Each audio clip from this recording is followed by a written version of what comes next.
உலகின் பணக்கார நாடுகளான அமெரிக்கா, ஐரோப்பிய நாடுகள்ல கூட இயற்கை வளங்கள் குறைவாதான் இருக்கு. இருந்தாலும் ஐரோப்பிய நாடுகள் இன்னைக்கும் பணக்கார நாடுகளா இருக்காங்க. ஆனா அதிகமான இயற்கை வளங்கள் நிறைஞ்சிருக்கக்கூடிய ஆப்பிரிக்கால தான் உலகத்தோட அதிகமான ஏழை நாடுகளும் வறுமை கோட்டுக்கு கீழே இருக்கக்கூடிய மக்களும் வாழ்ந்துட்டு வராங்க. தங்க வளங்கள், எண்ணெய் வளம், யுரேனியம் போன்ற பல கனிமங்கள் அதிகமா இருக்கக்கூடிய ஆப்பிரிக்கால தான் உணவு, கல்வி, மருத்துவம் போன்ற அடிப்படை விஷயங்களை கிடைக்காம மக்கள் வாழ்ந்துட்டு வராங்க.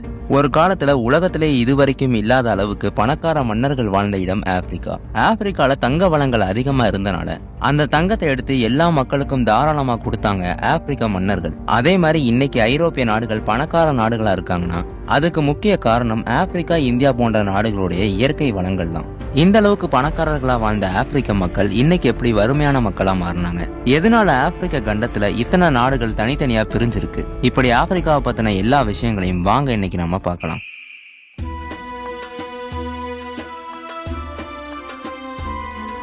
உலகத்தோட இரண்டாவது பெரிய கண்டமான ஆப்பிரிக்கால மலைகள், நதிகள், தீவுகள்ல ஆரம்பிச்சு மிகப்பெரிய பாலைவனம் வரைக்கும் இப்படி எல்லா விதமான நிலப்பரப்புகளையும் கொண்ட கண்டம் தான் ஆப்பிரிக்கா.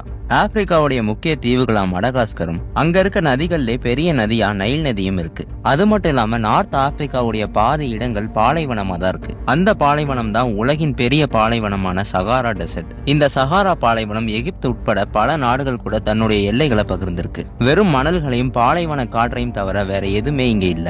ஆனா அதுவே சவுத் ஆப்பிரிக்கா பக்கம் பார்த்தோம்னா மலைகளும் செடி கொடிகளும் நிறைஞ்ச ஒரு இடமா இருக்கு. அதே மாதிரி இந்த ஆப்பிரிக்க கண்டத்துடைய பல இடங்கள்ல தங்கம், வைரம், யுரேனியம், இயற்கை எரிவாயு, எண்ணெய் வளம் போன்ற எல்லா வளங்களும் அதிகமா இருக்கு. இந்த அளவுக்கு வளங்கள் கொண்ட ஆப்பிரிக்காவை இதுவரைக்கும் பல ராஜ்யங்கள் ஆட்சி பண்ணியிருக்காங்க. அதுல முக்கியமானவர்கள் தான் எகிப்தியர்கள். எகிப்தும் ஆப்பிரிக்க கண்டத்துல இருக்கக்கூடிய ஒரு நாடு தான். நிலத்தால எகிப்து ஆப்பிரிக்க கண்டத்துல இருந்தாலும் ஆப்பிரிக்க மக்களுக்கும் எகிப்தியர்களுக்கும் நிறைய வேறுபாடுகள் இருக்கு. இதனாலதான் எகிப்திய வரலாறு ஆப்பிரிக்க மக்கள் கூட சேர்க்கப்படாம தனித்துவம் வாய்ந்த ஒன்னா இருக்கு. அடுத்து ஆப்பிரிக்காவுடைய மாலி எம்பையரை சேர்ந்த மன்னர் மான்சா மூசா 14ஆம் நூற்றாண்டுகள்ல உலகமே திரும்பி பார்க்கக்கூடிய அளவுக்கு பல விஷயங்களை பண்ணார். ஆப்பிரிக்கால இயற்கையாவே தங்க வளங்கள் அதிகமா இருக்குன்னு தெரிஞ்சோன்னு அங்க இருந்த தங்கத்தெல்லாம் எடுத்து தாராளமா செலவு பண்றாரு. எந்த அளவுக்குனா மான்சா மூசா ஆப்பிரிக்காவுடைய மாலி எம்பையர்ல இருந்து மெக்காக்கு புனித பயணம் போகும்போது வழியில வரக்கூடிய எல்லா மக்களுக்கும் தன்னுடைய தங்கத்தெல்லாம் எடுத்து அளவே இல்லாம கொடுக்கறாரு. இப்படி இவர் பண்ணதை பார்த்து சுத்தி இருந்த நாடுகள் எல்லாம் ஆச்சரியப்பட்டாங்க. காரணம், அப்ப ஆப்பிரிக்க மன்னர் மான்சா மூசா கிட்ட இருந்த தங்கம் அளவுக்கு உலகத்துல வேற எந்த நாடுகள்டையுமே இல்ல. இந்த மாலி எம்பையர் போக எத்தியோப்பியா போன்ற நாடுகளும் ஆப்பிரிக்க வரலாற்றுல முக்கியத்துவம் வாய்ந்த பழமையான நகரங்களா இருக்கு.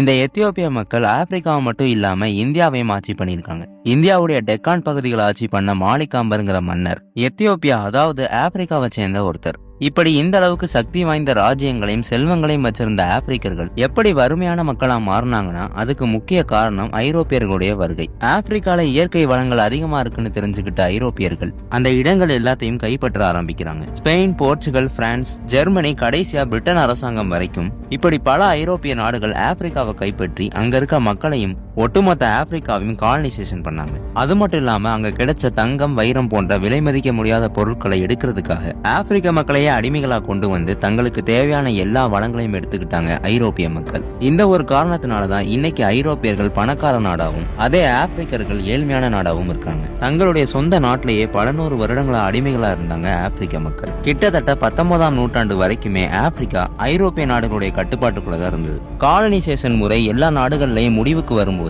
ஆப்பிரிக்காலையும் ஐரோப்பியர்களுடைய ஆட்சி முடிவுக்கு வருது. 19ஆம் நூற்றாண்டு வரைக்கும் பிரிட்டனும் பிரான்சும் கைப்பற்றி வச்சிருந்த ஆப்பிரிக்க பகுதிகளை நார்த் ஆப்பிரிக்கா, சவுத் ஆப்பிரிக்கான்னு தனித்தனி எல்லைகளா பிரிக்கிறாங்க. பாலைவனங்கள் அதிகமா இருக்கக்கூடிய நார்த் ஆப்பிரிக்கால முஸ்லிம்களுடைய எண்ணிக்கை அதிகமா இருக்கனால அந்த இடங்கள் முஸ்லிம்களுக்கும், சவுத் ஆப்பிரிக்கால கிறிஸ்தவர்களுடைய எண்ணிக்கை அதிகமா இருக்கனால அந்த இடங்கள் கிறிஸ்தவர்களுக்குன்னு இப்படி மதத்தையும் கலாச்சாரத்தையும் வச்சு பிரிட்டனும் பிரான்சும் ஆப்பிரிக்காவை ரெண்டா பிரிக்கிறாங்க. இப்படி இந்த விஷயங்கள்லாம் ஆப்பிரிக்காவுடைய வளர்ச்சிக்கு தடைகளா இருந்தாலும் இதெல்லாம் விட ஆப்பிரிக்க நாடுகள் இன்னைக்கும் பொருளாதாரத்துல முன்னேறாம இருக்கிறதுக்கு முக்கிய காரணம் அதிகமான கடல்வழி வர்த்தகங்கள் ஆப்பிரிக்க நாடுகள்ல இல்ல.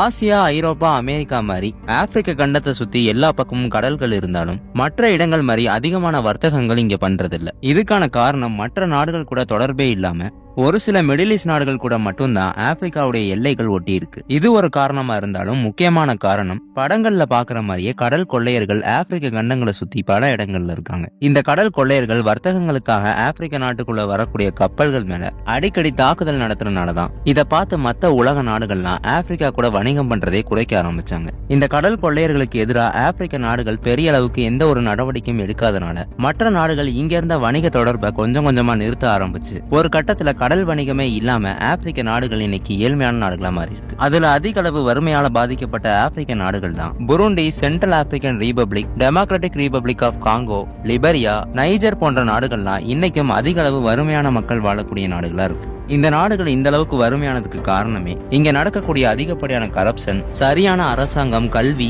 மருத்துவம் இதெல்லாம் இல்லாதனாலதான் இந்த நாடுகள் வறுமையான நாடுகளா மாறுச்சு. இது போக இயற்கை சீற்றங்களான வெள்ளம், நிலச்சரிவு போன்ற விஷயங்கள்னாலையும் இந்த நாடுகள் அதிக அழிவுகளை சந்திச்சு இன்னைக்கு உணவுக்கு கூட கஷ்டப்படக்கூடிய நாடுகளா இருக்காங்க.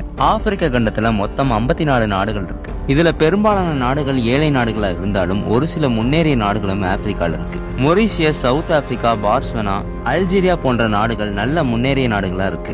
இந்த நாடுகள் எப்படி மற்ற ஆப்பிரிக்க நாடுகளை விட நல்ல நிலைக்கு வந்தாங்கன்னா தங்கம், வைர வளங்களை எடுக்கிறதுல ஆரம்பிச்சு டூரிசம், விவசாயம், எண்ணெய் வளம், எரிவாயு உற்பத்தின்னு இப்படி பல விஷயங்களை பண்ணிதான் இந்த நாடுகள் மற்ற ஆப்பிரிக்க நாடுகளை விட முன்னேற்றம் அடைஞ்சிருக்காங்க. ஏழ்மையா இருக்கக்கூடிய ஆப்பிரிக்க நாடுகளுக்காக உலக அளவுல பல இடங்கள்ல இருந்து டொனேஷன்ஸ் கொடுக்கப்படுது. ஏழை குழந்தைகளுக்காக உதவித்தொகை மட்டுமே பல மில்லியன் டாலர்கள் தரப்படுது. ஆனா இந்த உதவித்தொகை எதுவுமே ஆப்பிரிக்காவுடைய அந்த ஏழை நாடுகளுக்கு சரியா போறதே இல்லை. இதுக்கான காரணம் அந்த நாடுகளுடைய அரசியலமைப்பு சரியில்லாம இருக்கனாலையும் கரப்ஷன்ஸ் அதிகமா இருக்கனாலதான் இந்த அளவுக்கு உதவித்தொகைகள் கொடுத்தும் கூட இப்பவும் அந்த நாடுகள் முன்னேறாமையே இருக்கு. ஆப்பிரிக்கானாலே வெறும் பாலைவனமும் காடுகளும் தான் இருக்குன்னு நினைக்கிறாங்க. ஆனா உண்மையிலே ஆப்பிரிக்க கண்டத்துல எல்லா விதமான நிலப்பரப்புகளும் இருக்கு. இயற்கை சூழ்ந்த மலைகளும், ஆறுகள், அருவிகள்னு இப்படி பல அழகான விஷயங்கள் ஆப்பிரிக்க கண்டத்துல இருந்தாலும் வெளி உலகத்துக்கு இதெல்லாம் தெரியறதே இல்ல.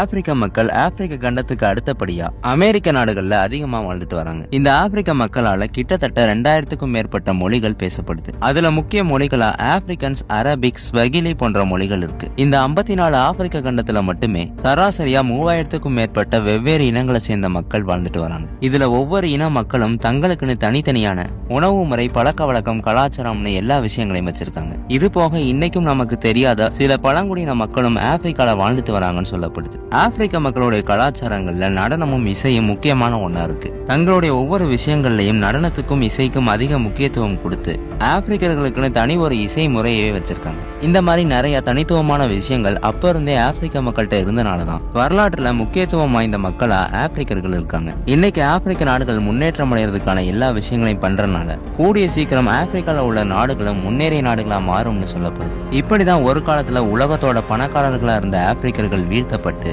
இன்னைக்கு ஏழ்மையான ஒரு மக்களா இருக்காங்க.